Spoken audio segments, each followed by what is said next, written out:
Buenas tardes chicos, vamos a continuar entonces con el temario de clases. El tema de hoy es electrocardiograma normal.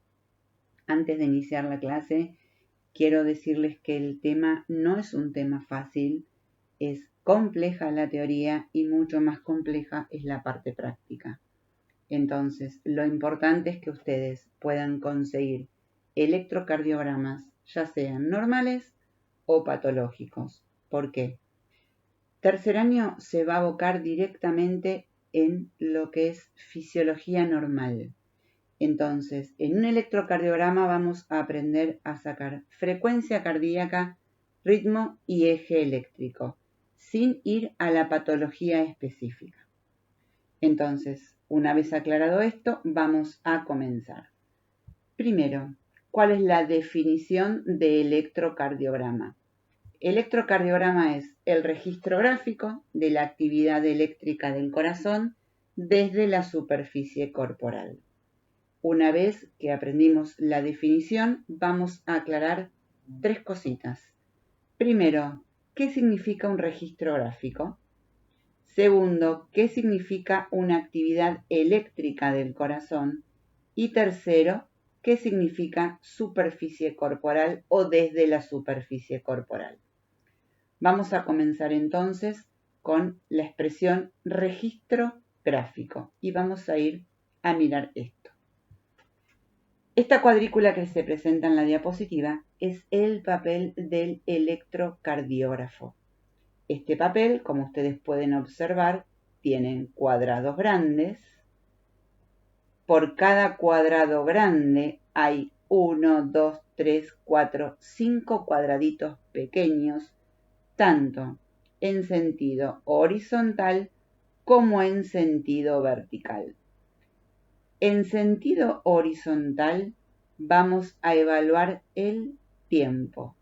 Cada cuadradito pequeño, cada uno de estos cuadraditos pequeños, en el sentido horizontal dura 0,04 segundos. Entonces, si yo tengo que cada cuadradito pequeño dura 0,04 segundos y digo que en cada cuadrado grande hay 5 cuadraditos pequeños, estoy hablando e interpretando que cada cuadrado grande dura 0,2 segundos. Acá lo podemos ver perfectamente. Por el otro lado, en el eje vertical vamos a evaluar la magnitud del potencial eléctrico. Entre comillas, el término potencial eléctrico. Entonces, mi papel, el papel del electrocardiógrafo, es un papel que es termosensible. ¿Qué significa? Que es sensible al calor y está marcado por una cantidad de cuadraditos pequeños.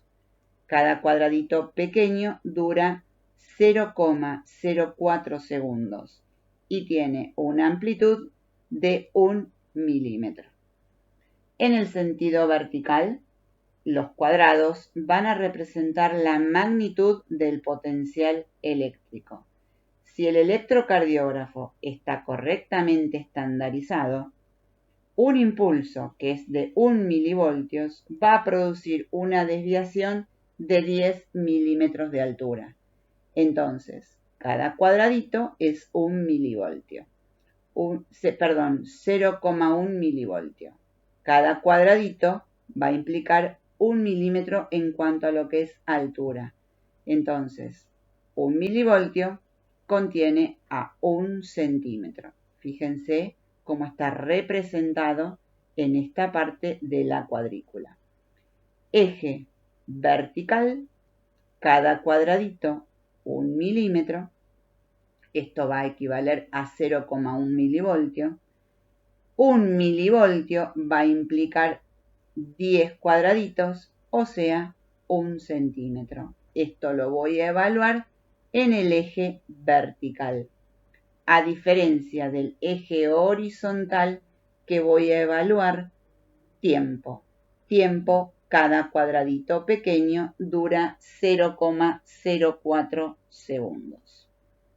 Entonces, se puede apreciar que los cuadrados más grandes van a contener 5 cuadraditos pequeños de 1 milímetro cada uno, de modo que cada cuadrado grande, que va a medir 5 milímetros de altura y va a representar 5 por 0,04 en relación al tiempo, o sea, en función al ancho de lo que sería el cuadrado grande, que va a implicar que estamos hablando de 0,2 segundos. Lo podemos visualizar acá.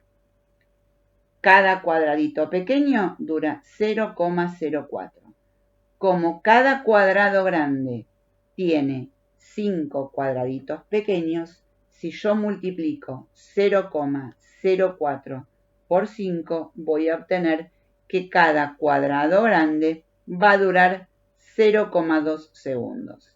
Eje horizontal tiempo, eje vertical voltaje.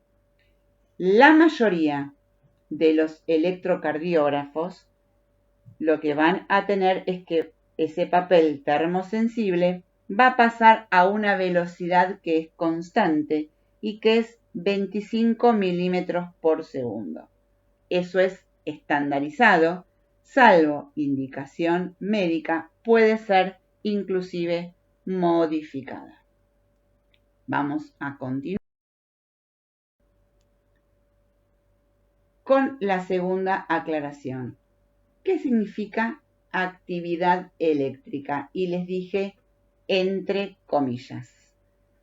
Una célula cardíaca, dijimos que estaba rodeada por una membrana, la cual es semipermeable. Significa que deja pasar determinados iones y otros no los va a dejar entrar. Entonces, si hablamos de una célula que tiene una diferencia de concentración de iones a ambos lados de la membrana, estamos hablando del término potencial de membrana. Gráficamente, como hay una asimetría de cargas entre lo que es el extracelular y el intracelular, podemos expresarlo, en vez de concentración en miliequivalentes por litro, podemos expresarlo gráficamente como signo positivo en el extracelular y signo negativo en el intracelular. Cuando la célula entonces se encuentra en estado de reposo, los iones con carga negativa estarían hacia el lado interno de esa célula, de la membrana celular, y los iones con carga positiva se encontrarían en el área externa, o sea, en la superficie externa. Eléctricamente hablando, en un juego de cargas, estamos diciendo entonces que tu célula se encuentra polarizada. Si esta célula recibe un estímulo adecuado, se va a producir un intercambio de iones. Entonces, al producirse un intercambio de iones y la célula está respondiendo a un estímulo, estamos hablando de que la célula que antes se encontraba polarizada, actualmente se está despolarizando. Entonces, está respondiendo a un estímulo. La despolarización dura solo 1/10 de segundo. Luego tu membrana celular va a recuperar su estado de semipermeabilidad. Entonces, los iones van a retornar a su posición de reposo normal, entre comillas, y la célula se dice que ahora se ha repolarizado. En electrocardiografía, este concepto se utiliza porque existen impulsos eléctricos en forma repetida que van a viajar específicamente por un sistema de conducción o un sistema cardionector. Entonces, desde esas vías de conducción, tus impulsos se van a propagar por toda la musculatura auricular primero y luego por la ventricular, despolarizándola en forma coordinada. Un concepto muy importante es que ambas aurículas van a funcionar como una sola unidad desde el punto de vista electrofisiológico, lo mismo que lo van a hacer los ventrículos. Entonces, evaluar el sistema o la actividad eléctrica del corazón partiendo de lo que sabíamos que era potencial de membrana, potencial de membrana en reposo, en acción, hablamos de una célula polarizada, despolarizada, tenemos ahora que especificar que existe un sistema de conducción o recordar un sistema de conducción o sistema cardionector, que es el que va a hacer que la conducción de la actividad en cuanto a la despolarización y repolarización se mantenga en forma coordenada y siga un trayecto determinado. Entonces, evaluar la actividad eléctrica va a implicar evaluar este sistema de conducción o sistema cardionector. Lo vamos a evaluar interpretando ritmo cardíaco, frecuencia cardíaca y eje eléctrico del corazón. Tu sistema de conducción o sistema cardionector que habíamos hablado recientemente acá. Entonces, ¿qué es? Es un conjunto de estructuras bien diferenciadas que se conectan entre sí, cuya función va a ser generar y hacer llegar a todo el miocardio ese estímulo eléctrico. Entendamos entonces y recordemos lo que acabo de explicar, que ese estímulo eléctrico no es nada más que los potenciales de membrana en reposo, en acción, con su despolarización y su repolarización, capaz de poder desencadenar una respuesta mecánica, o sea, una contracción cardíaca. Esto volvemos hacia atrás. Es una célula, es un conjunto de células, es un sincicio. Entonces, hay un manejo iónico. Ese manejo iónico tiene una conducción posterior, que es una conducción eléctrica con un sistema cardionector, que lo que yo voy a evaluar posteriormente es una actividad mecánica. Actividad mecánica que ustedes han visto, ciclo cardíaco, juego, sístole, diástole, para poder mantener un volumen minuto adecuado. Entonces, seguimos con la siguiente diapositiva. Habíamos hablado de ese sistema de conducción o sistema cardionector. Tu sistema de conducción o sistema cardionector dijimos que va a tener un circuito coordinado. Ese circuito coordinado empezaba en el nódulo sinusal, luego iba a ir la activación hacia el nódulo aurículo-ventricular, luego hacia el haz de His, dividiéndose este en rama derecha para el ventrículo derecho, rama izquierda para el ventrículo izquierdo, y a su vez cada una de las ramas se divide en ramas más pequeñas que van a originar las fibras de Purkinje que van a ingresar al interior del miocardio. Entonces, empezamos a hablar y recordar tu nódulo sinusal. Tu nódulo sinusal se localiza en la aurícula derecha, cerca de la desembocadura de la vena cava superior. El nódulo sinusal es el que se considera marcapaso cardíaco. Es el que tiene el automatismo cardíaco. Y ahora vamos a ver por qué. Si yo tengo que volver a repasar, tengo que hablar específicamente de este gráfico. Este gráfico habla de la despolarización y la repolarización del nódulo sinusal, considerado célula marcapaso. Primer tema. Tenemos un potencial de membrana en reposo. Este potencial de membrana en reposo es de menos 60 milivoltios promedio.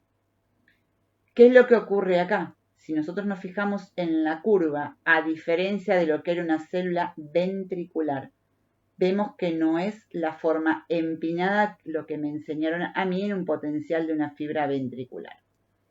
Este potencial de membrana en reposo va a aumentar gradualmente y se va a hacer menos negativo entre cada 2 latidos. Fíjense cómo va perdiendo negatividad y vamos a llegar promedio a menos 40 milivoltios. Va a haber una entrada de sodio, implica componente de despolarización, que va a provocar una elevación muy lenta de ese potencial de membrana en reposo. ¿Qué pasa ahora entre 2 latidos? Los iones de sodio que iban a ingresar desde el exterior se van a desplazar hacia el interior. Posteriormente va a haber un número de canales de sodio que va a estar abiertos y por último va a provocarse el ingreso de los canales de calcio. Entonces, cuando el potencial alcance un voltaje umbral de menos 40 milivoltios, los canales de sodio, fundamentalmente de calcio, se activan. Al activarse se va a provocar un potencial de acción. Luego va a haber una salida de potasio. Entonces, lo fundamental es la permeabilidad esencial que las fibras del nódulo sinusal tienen no solamente al sodio, sino específicamente al calcio, provocando esa autoexcitación. Esto se conoce como despolarización diastólica espontánea. Entonces, el nódulo sinusal, como célula marcapaso, tiene primero un automatismo cardíaco porque tiene la llamada despolarización diastólica espontánea, que no la tiene una fibra a nivel de tipo ventricular. Seguimos entonces con la siguiente diapositiva. Si esto, que es un repaso, les cuesta, vuelvan por favor otra vez a rever potenciales de membrana diferentes en los distintos tipos de células a nivel del corazón. Por favor, se los pido porque si no se va a complicar un poquitito.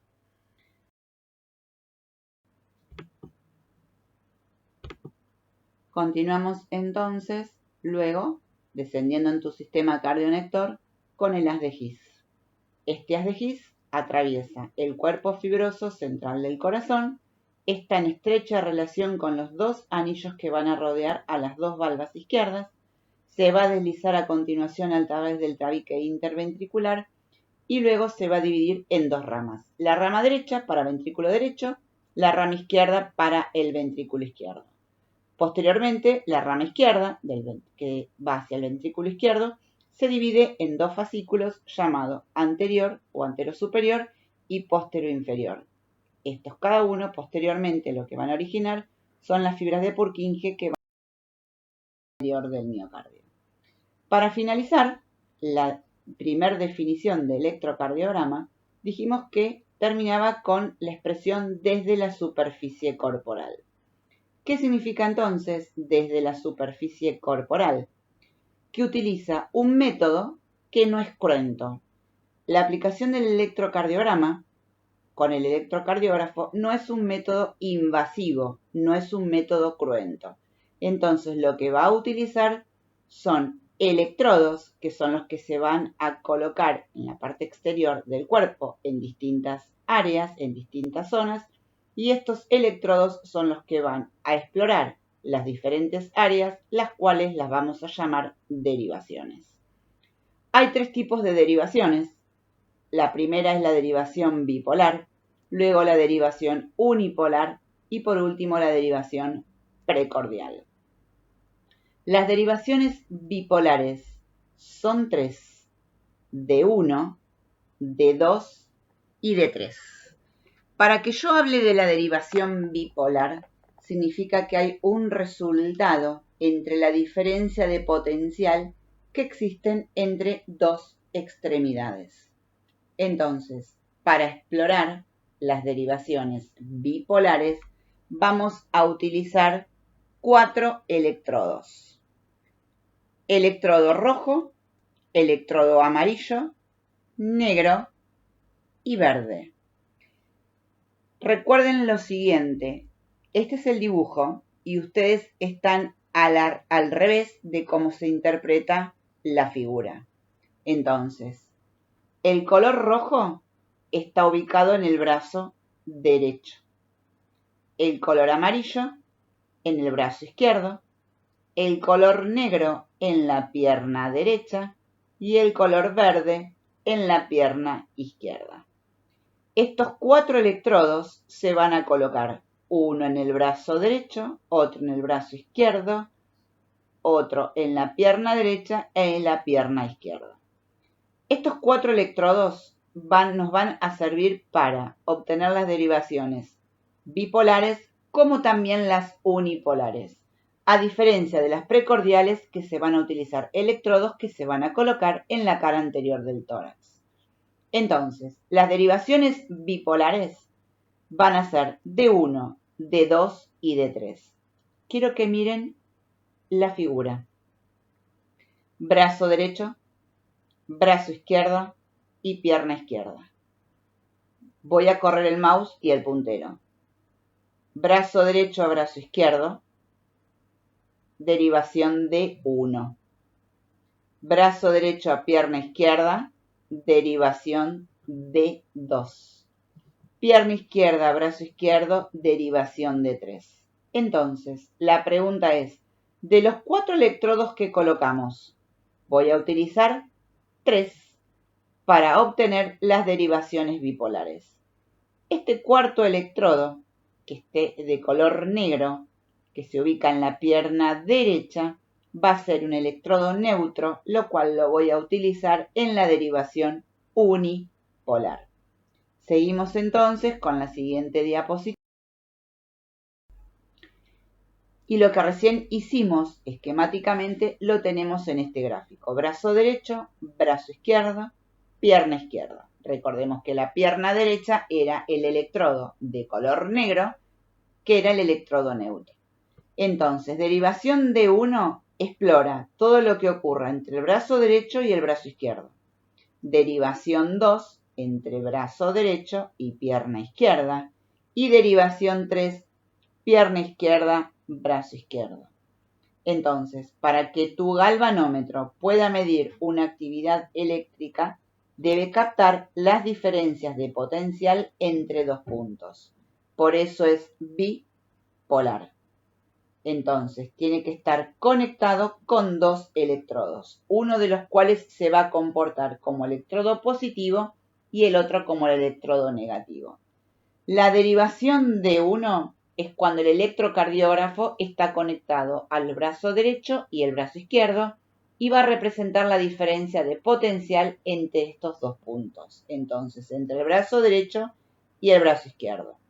La derivación de 2, que es esta que estamos viendo, lo que va a hacer es cuando el electrocardiógrafo va a estar conectado con el brazo derecho y tu pierna izquierda y va a representar la diferencia entre estos 2 puntos. Y por último, para terminar, la derivación de 3, que lo que va a hacer el electrocardiógrafo es cuando está conectado entre tu pierna izquierda y tu brazo izquierdo, va a representar la diferencia de potencial entre dichos puntos. Pasamos ahora a las derivaciones precordiales. Dijimos que estaban ubicadas sobre la cara anterior del tórax, sobre el precordio.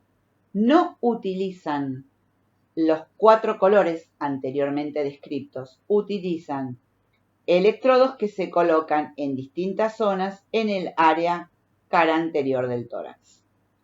La derivación B1B va a simplificar y va a resumir el término precordial. Entonces, cada vez que yo diga B1, B2, B3, B4, B5, B6, sepan que estoy hablando de las derivaciones precordiales, que se ubican en la cara anterior del tórax.